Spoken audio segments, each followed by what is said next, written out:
দক্ষিণ পূর্ব রেলে ভোগান্তির আশঙ্কা। খড়গপুর থেকে পুরী শাখায় একাধিক ট্রেন বাতিল। তৃতীয় লাইন সম্প্রসারণ সহ একাধিক কাজ চলার জন্যই এই সিদ্ধান্ত। চলতি মাসে প্রায় 12 দিন একাধিক ট্রেন বাতিল থাকবে। ওড়িশা যাতায়াতের জন্য যাত্রীদের হয়রানির আশঙ্কা।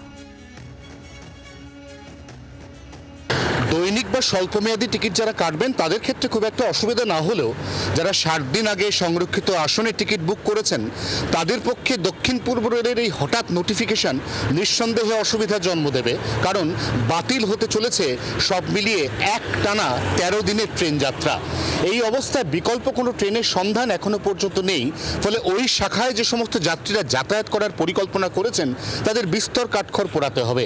অন্যদিকে রেলের যুক্তি, রেল নিজের উন্নতিকরণ এবং নবীকরণের জন্য নিরন্তর চেষ্টা চালিয়ে যাচ্ছে।